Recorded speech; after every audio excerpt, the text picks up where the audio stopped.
प्यार से प्यारी कोई मजबूरी नहीं होती, प्यार से प्यारी कोई मजबूरी नहीं होती, कमी अपनों की कभी पूरी नहीं होती। दो दिलों का दूर होना एक अलग बात है, नजरों से दूरी कोई दूरी नहीं होती। मैं धनंजय प्रताप सिंह उत्कर्ष के इस ऑनलाइन प्लेटफॉर्म में आप सभी का स्वागत करता हूं। आज हम अपने सेशन को शुरू करते हैं और शुरुआत में जो हमारा टॉपिक है जिसको समझने की कोशिश करेंगे उसे और भी ज़्यादा आसान करने की कोशिश करेंगे और उस टॉपिक का नाम होगा अध्यादेश यानी कि ऑर्डिनेंस। यानी कि आज जो हमारी बात होने वाली है वो बात होगी अध्यादेश पर। अध्यादेश यानी कि ऑर्डिनेंस। अब इसके बारे में थोड़ा सा बात कर लेते हैं क्योंकि शुरुआत इसकी होनी चाहिए, थोड़ा सा इतिहास पर बात करनी चाहिए। अंग्रेजों ने लंबे समय तक भारत में शासन किया और उनका संवैधानिक विकास बड़े काम का है। तो अंग्रेज पहली बार भारत में अध्यादेश लेकर के आए थे, यानी कि पहली बार ऑर्डिनेंस यानी कि अध्यादेश का प्रावधान जिस दस्तावेज में हुआ था उसका नाम था भारत परिषद अधिनियम। भारत परिषद अधिनियम 1861, यानी कि भारत परिषद अधिनियम 1861 में पहली बार अध्यादेश का प्रावधान किया गया था। अगर कहें कि यह क्योंकि 1861 का अधिनियम 1862 में लागू हुआ तो यह अधिकार प्रदान किया गया वायसराय को 1862 में यह प्रदान किया गया। वायसराय इसका इस्तेमाल कर सकता था और वहां पर इसकी जो वैलिडिटी हुआ करते थे, जो वैधता होती थी, वो होती थी भाई 6 मंथ की, यानी कि 6 माह की। दूसरा सवाल यह है कि भारत ने अध्यादेश का प्रावधान अपने संविधान में कहां से लिया है, तो यह बात आपको याद रखना है कि यह हमने लिया है भारत शासन अधिनियम 1935, इंडियन गवर्नमेंट एक्ट 1935 से। पहली चीज। दूसरी चीज, अगर आप भारतीय संविधान में देखेंगे यानी कि इसके बारे में संवैधानिक प्रावधान देखेंगे तो संवैधानिक प्रावधान, कॉन्स्टिट्यूशनल जो प्रोविजंस हैं, संवैधानिक प्रावधान है, ये देखने को मिलेंगे। 2 आर्टिकल हैं। एक का नाम है आर्टिकल नंबर 1, 2, 3, 1, 2, 3 यानी कि 123 में आपको 123 अगर याद हो गया है तो आपको दूसरा वाला आर्टिकल ऑटोमेटिक याद हो जाएगा।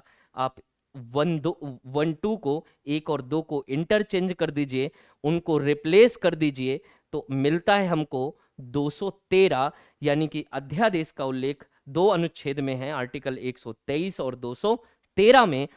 123 में राष्ट्रपति को अध्यादेश जारी करने की शक्ति प्रदान की गई है और दूसरा 213 में जो शक्ति प्रदान की गई है वो की गई है राज्यपाल को, यानी कि गवर्नर ऑफ स्टेट को। इसके बाद अगर देखेंगे तो सबसे पहली कहानी आती है कि ये हमारा ऑर्डिनेंस होता क्या है, यानी कि इतनी देर से सर आप हमको बोल रहे थे ऑर्डिनेंस के बारे में, ये है क्या। दरअसल मैं संविधान पढ़ाते हुए आपको बताऊंगा कि संविधान में विधियों का, कानूनों का संग्रह है, संविधान सभा द्वारा निर्मित किया गया था। तो जो देश के मेजर कानून हैं वो मूल संविधान में पहले से रख दिए गए, लेकिन जैसे समय परिवर्तित होता है, जिस तरीके से समाज और हम परिवर्तित होते हैं, वैसे ही कानूनों को परिवर्तन की आवश्यकता होती है। तो वैसे ही परिवर्तन के लिए संविधान में नए विधियों के निर्माण के लिए, संविधान की विधियों के निर्माण के लिए, संविधान के अनुसार संविधान में तमाम विधियां हो सकती हैं, उनके बारे में आगे चल करके चर्चा करेंगे। तो विधि निर्माण का अधिकार संसद को प्रदान किया गया है, राज्यों में राज्य विधानमंडल को प्रदान किया गया है। अगर संसद की देखें तो लोकसभा किसी विधेयक को पारित करे, राज्यसभा किसी विधेयक को पारित करे, साधारण बहुमत से पारित करना चाहिए इनको। राष्ट्रपति के पास में हस्ताक्षर करने के लिए जाता है वह बिल, और इसके बाद में राष्ट्रपति जब हस्ताक्षर कर देता है तो उसको विधि निर्माण कह दिया जाता है, यानी कि विधि का निर्माण हो गया। एक तो विधि का निर्माण यह है कि लोकसभा और राज्यसभा विधि को पारित करे और उसके बाद में राष्ट्रपति हस्ताक्षर करे, ऐसे कानूनों को बोला जाता है स्थायी कानून। लेकिन अध्यादेश का मतलब है एक टेम्परेरी लॉ से, यानी कि अस्थायी कानून से। अस्थायी विधि कहलाती है अस्थाई विधि कहलाती है, क्यों कहलाती है, इसके बारे में हमको चर्चा करना है। क्या कहा गया है कि यदि यानी कि जब लोकसभा या राज्यसभा या दोनों सदन अनुपस्थित हों, यानी कि अनप्रेजेंट हों, अनुपस्थित हों, तो राष्ट्रपति लॉ बना सकता है। लेकिन ये लॉ कैसा होता है भाई? अस्थाई होता है, यानी कि टेम्परेरी होता है। ऐसी परिस्थिति में जारी की गई विधि को हम लोग क्या बोलते हैं? अध्यादेश, यानी कि ऑर्डिनेंस। एक बात और याद रखना है कि यह तब जारी होती है, जैसे आपने एक सवाल सुना होगा कि संयुक्त बैठक राष्ट्रपति के आशय से बुलाई जाती है, यानी आशय का मतलब वहां पर मत से है, यानी कि संयुक्त बैठक आशय से होती है। जब भी पूछा जाए कि संयुक्त बैठक कैसे आयोजित होती है, तो राष्ट्रपति के आशय से, यानी कि आशय शब्द का इस्तेमाल किया गया है। लेकिन अगर भारत में तीनों आपातकाल के बारे में बात करें या फिर अध्यादेश के बारे में बात करें कि यह कब जारी होता है, तो याद रखना है संविधान में लिखा हुआ है आशय शब्द नहीं, यानी कि राष्ट्रपति को इसका क्या हो जाता है भाई? समाधान हो जाता है। यानी कि अध्यादेश तब जारी होता है जब राष्ट्रपति को क्या हो जाता है भाई? समाधान हो जाता है। तो ये समाधान शब्द लिखा हुआ है, हो जाता है। यानी कि अध्यादेश कब जारी होता है? जब लोकसभा और राज्यसभा या दोनों सदन अनुपस्थित होते हैं, तो राष्ट्रपति अस्थायी तौर पर विधि निर्माण करता है। इसी को बोला जाता है ऑर्डिनेंस, यानी कि अध्यादेश। यह अध्यादेश परमानेंट नहीं होता है, अस्थायी होता है, क्योंकि कुछ परिस्थितियों में यह समाप्त भी हो जाता है। वही चीज हमको सीखना है कि ये जो अस्थायी कानून है, स्थायी कानून लोकसभा राज्यसभा ने पारित किया, राष्ट्रपति ने हस्ताक्षर किए, स्थायी कानून है। लेकिन अस्थायी कानून कितने दिन वैध रहता है? और एक बात और याद रखना है कि यह जो अध्यादेश जारी होता है संविधान संशोधन पर जारी नहीं होता है, ये सिर्फ जारी होता है साधारण बहुमत विधेयक पर। तो हमेशा जब भी आएगा साधारण बहुमत विधेयक पर, संविधान संशोधन पर यह जारी नहीं होगा, जिसको बोलते हैं ऑर्डिनेंस, यानी कि अध्यादेश। अब हमको यह सीखना है भाई कि इसकी वैधता क्या होगी, इसकी वैलिडिटी क्या होगी। हमको वैधता से संबंधित सवाल करना है। वैधता पर आने से पहले मैं थोड़ा सा संविधान की तरफ लेकर के चलूंगा। और याद रखना है, आज से अब कभी भी आपको अध्यादेश के बारे में अगर किसी को बताना हो, तो आप ऐसे बताइए जैसे आप राष्ट्रपति रहते हुए इसके बारे में सारी चीजें जानते होते, तो आपको कोई दिक्कत नहीं आने वाली। बहुत स्पष्ट हो जाएगा कि अध्यादेश की वैधता कितनी होती है। संविधान को पढ़ते हुए कुछ पॉइंट्स मिले जिनको मैं लिख रहा हूं। सबसे पहली बात, संविधान में लिखा हुआ है कि एक साल में संसद के कम से कम 2 सत्र होंगे। कम से कम 2 सत्र होंगे। वर्तमान में 3 होते हैं, लेकिन संविधान में कितने लिखे हुए हैं? 2। कौन से होंगे ये नहीं लिखा हुआ, लेकिन अभी 3 सत्र होते हैं। बजट सत्र फरवरी से मई 5 महीने चलता है। जुलाई टू सितंबर मॉनसून सत्र चलता है, और नवंबर और दिसंबर में कौन सा चलता है? शीतकालीन सत्र। लेकिन संविधान में यानी कि किसी भी हालत में एक साल में कम से कम 2 बार लोकसभा और राज्यसभा काम करने जाएगी। इसको कहा जाएगा संसद का सत्र चल रहा है। ये बात। दूसरी बात लिखी हुई है कि 2 सेशन यानी कि 2 सत्रों के बीच का अंतर, 2 सत्रों के बीच का अंतर 6 मंथ से ज्यादा नहीं होना चाहिए। मंथ से ज्यादा नहीं होना चाहिए,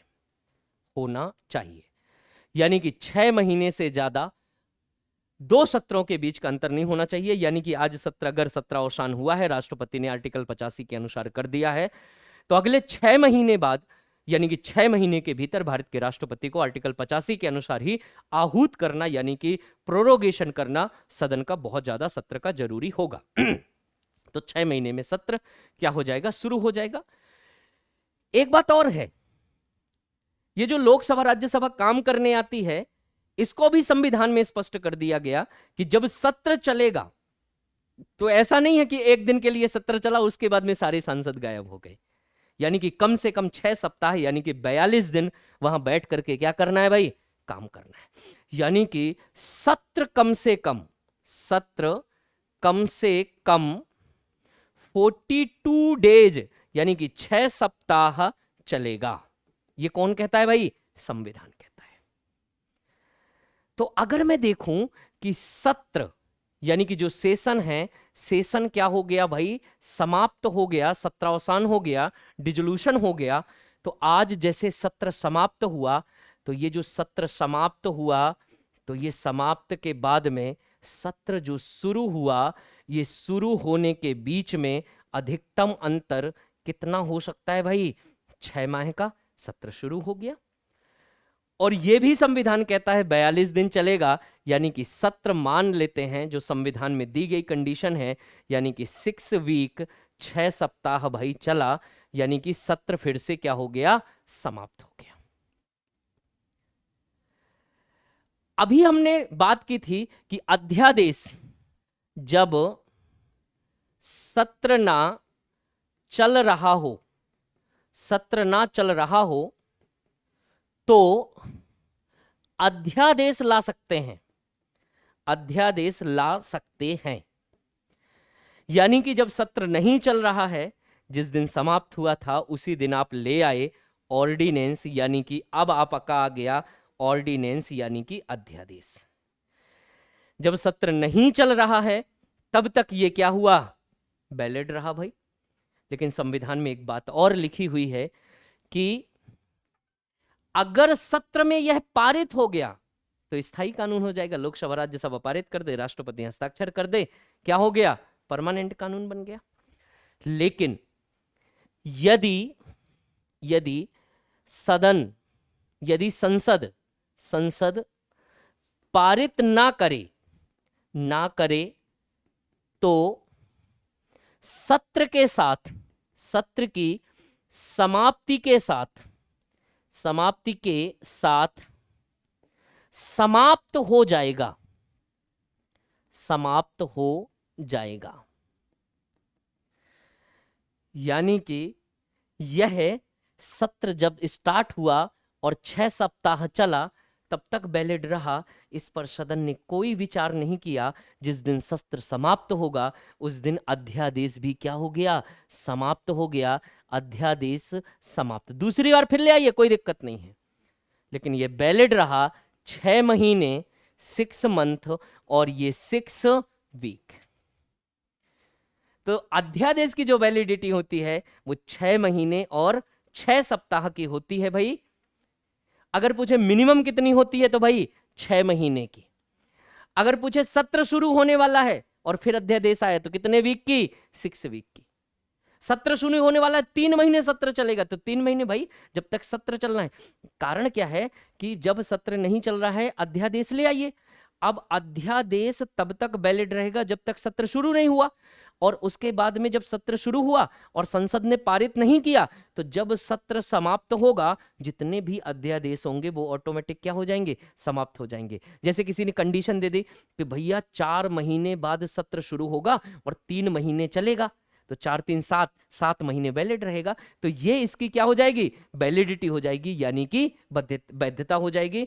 किसी भी मामले में अध्यादेश कितनी भी बार लाया जा सकता है, लेकिन यह हमेशा साधारण बहुमत पर लाया जाता है, संविधान संशोधन पर लाया नहीं जाता है।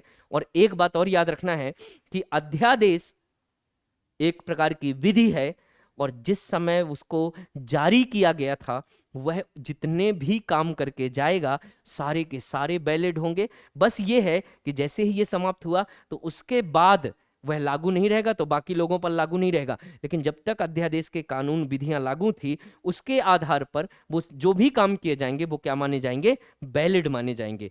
क्योंकि यह सत्र समाप्ति के साथ समाप्त हो जाता है, इसी वजह से इसे अस्थायी कानून कहा जाता है। इसको बोला जाता है अध्यादेश यानी कि ऑर्डिनेंस। और ऐसी ही शक्ति राज्यों में राज्यपाल को प्रदान की गई है कि जब राज्यपाल को समाधान हो जाता है और विधानसभा का सत्र नहीं चल रहा होता है तो वह अध्यादेश जारी कर सकता है। इसको बोला जाता है ऑर्डिनेंस यानी कि अध्यादेश। इसके बाद में हम लोग अगले सत्र पर बात करेंगे। तब तक के लिए नमस्कार, थैंक यू।